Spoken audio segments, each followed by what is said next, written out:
The Persian Gulf is a place where secrets are often buried beneath the waves.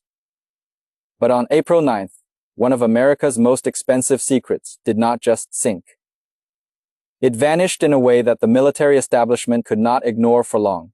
It began with a silent scream across the digital spectrum. A series of emergency transponder codes, 7400, followed by 7700, flickered onto radar screens, signaling a total loss of link and a state of absolute emergency. In a matter of mere minutes, an aircraft with a wingspan of nearly 40 meters, wider than a Boeing 737, plunged from an altitude of 16,000 meters.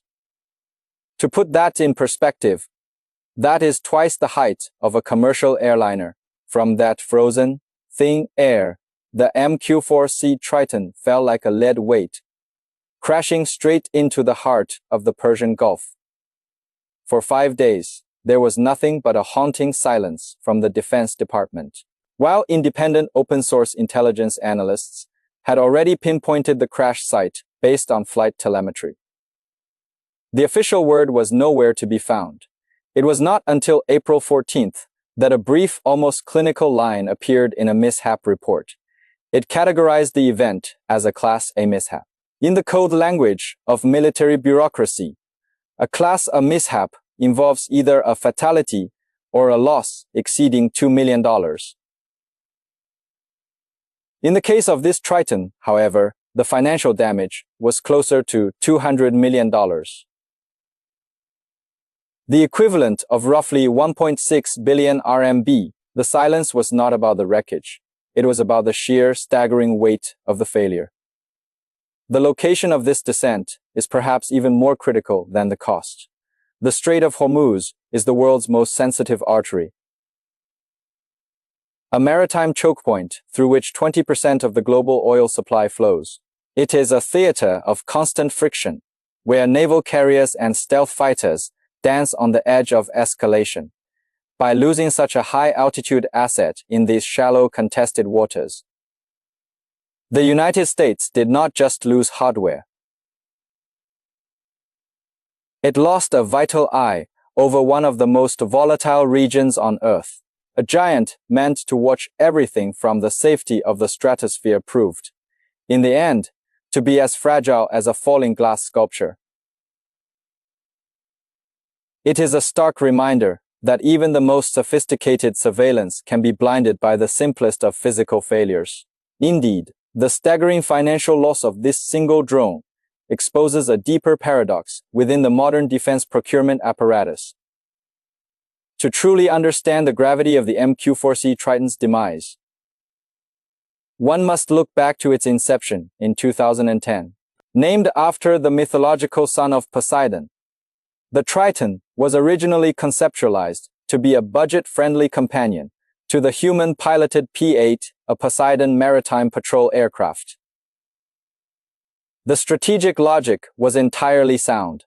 Deploy a relatively inexpensive unmanned system to handle grueling, high-altitude oceanic surveillance, thereby preserving the structural lifespan of manned aircraft and saving millions in aviation fuel and crew fatigue. However, the reality of the military-industrial complex soon warped this vision into a financial anomaly. In 2016, the initial flyaway cost for the first batch of these drones sat at approximately $122 million per unit.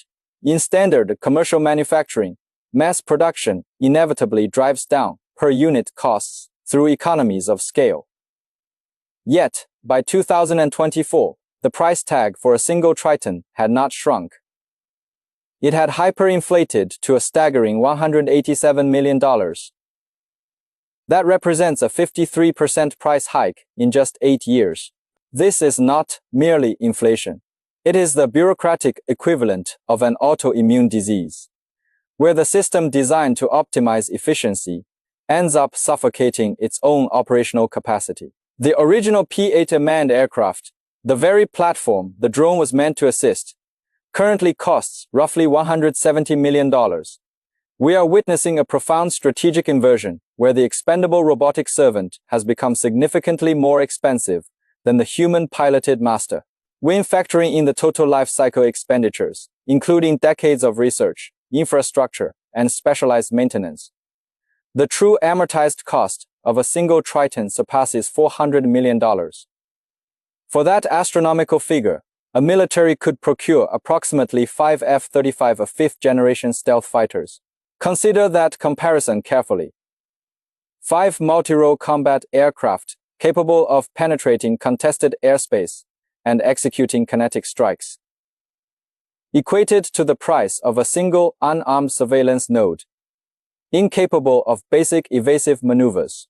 Contrast this with the commercial technology sector. Global commercial drone manufacturers consistently demonstrate that technological evolution naturally yields exponential performance increases coupled with drastic cost reductions. However, insulated from genuine market competition, entrenched defense contractors operate within a closed ecosystem. Rigorous, uncompromising military specifications and endless bureaucratic certification loops guarantee that prices only ever move upward. By crafting a machine so exquisitely priced that battlefield commanders are terrified of losing it, the fundamental utility of the unmanned vehicle collapses entirely. It transforms from an expendable tactical tool into a delicate Freiburg egg of the sky, beautiful in its technological complexity, but entirely too precious to risk in the brutal reality of modern conflict. When the cost of the shield becomes vastly greater than the value of the fortress it is meant to protect, a military has not achieved superiority. It has merely priced itself out of the battlefield. Yet, beyond the financial hemorrhage lies a far more terrifying prospect for the defense establishment. The intelligence goldmine now resting at the bottom of the Gulf, equipped with the ANZ PY-3 active electronically scanned array radar. A single flight could sweep an area of approximately 2 million square miles. It possessed the chilling capability to distinguish an object the size of a golf ball from an altitude of 18,000 meters.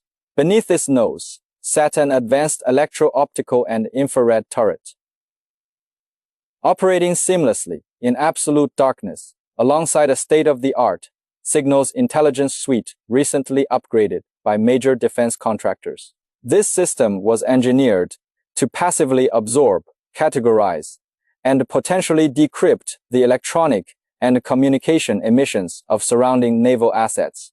Now, this apex predator of the electromagnetic spectrum lies in waters with an average depth of a mere 50 meters and a maximum of 90 meters. To any nation possessing even rudimentary underwater salvage capabilities, this depth presents absolutely no technical barrier. This reality is magnified by the geopolitical landscape of the Strait of Hormuz, a maritime corridor firmly under the watchful eyes of regional naval forces. The anxiety radiating outward is deeply rooted in recent history. In the year 2019, regional air defense systems successfully engaged and brought down a similar high-altitude drone, the RQ-4. Over the Gulf of Oman, the wreckage was rapidly recovered, and critical internal components were openly displayed to the global media, providing external geopolitical competitors an unvarnished look at classified sensor architecture. If adversarial engineers manage to hoist the remains of this Triton from the seabed, they will not just recover bent metal and shattered silicon. They will recover the operational logic of advanced maritime dominance. Reverse engineering these specific sensors would effectively hand external competitors the precise algorithms used to hunt submarines and intercept encrypted naval communications.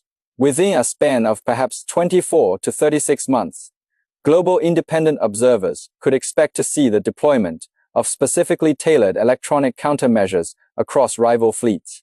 Historically, when a dominant maritime power loses its technological exclusivity, much like the proliferation of advanced sonar technologies, during the Cold War. It is akin to handing the master key of a vault directly to those who have been trying to pick the lock for decades. The Persian Gulf has thus transformed into a shallow grave for a digital Rosetta Stone, waiting to translate the deepest strategic secrets of one power into the defensive doctrines of another. When the architectural blueprints of your most advanced anti-submarine warfare are exposed to the world, the strategic fallout eclipses the monetary cost by orders of magnitude. Consequently, recognizing this unsustainable trajectory of hyperinflated losses, military leadership attempted a sudden strategic pivot. The numbers were becoming impossible to justify. Recent regional skirmishes had already seen the destruction of dozens of MQ-9 Reaper drones, with each loss evaporating approximately $30 million. To halt this bleeding, a new initiative was unveiled. An ambitious program designed to rapidly field thousands of low-cost, autonomous systems across multiple domains over a 2-year period. The concept was heavily inspired by the brutal realities of modern Eastern European battlefields, where mass-produced, commercial-grade FPV drones, often costing no more than a few hundred or a few $1,000s, have fundamentally rewritten centuries of tactical doctrine. This initiative was envisioned as a $1 billion remedy to the establishment's addiction to exquisite, irreplaceable platforms. Contracts were swiftly drafted, including massive agreements to supply infantry and special forces with thousands of loitering munitions, specifically the Switchblade 300 and Switchblade 600 series. But here lies the fatal flaw embedded deep within the institutional DNA of traditional defense procurement. When a legacy military apparatus attempts to build something cheap, it remains tightly bound by the rigid, uncompromising strictures of military-grade certification, lengthy development cycles, and a monopolistic supplier base. The result is that a single Switchblade 600 system, meant to be a disposable kamikaze drone, carries a price tag exceeding $70,000. How can a strategic force possibly sustain a prolonged war of attrition when it's supposedly expendable? Low-tier munitions cost the equivalent of a high-end luxury automobile. Contrast this $70,000 asset with the commercial technology sector, where agile firms iterate new designs in a matter of weeks, continuously driving manufacturing costs down to the absolute floor. The established military-industrial ecosystem is structurally incapable of participating in this ruthless race to the bottom. It is akin to a master artisanal clockmaker being ordered to mass-produce disposable digital watches. The craftsmanship is undeniably brilliant, but the methodology is entirely divorced from the sheer volume and velocity required by a modern theater of operations. This discrepancy exposes a terrifying reality about the future of global conflict. Modern warfare is increasingly governed by the brutal mathematics of attrition, where sheer quantity possesses a unique quality all its own. An exquisite surveillance node that takes a decade to develop and costs hundreds of millions of dollars is ultimately just a single point of failure in a contested sky. It forces us to ask a critical question. If the overarching objective of deploying an unmanned system is to boldly accept risk without losing human life, what happens when the financial risk of losing the machine becomes politically unbearable? The strategic advantage of removing the pilot completely evaporates the moment the aircraft becomes too expensive to fly into danger.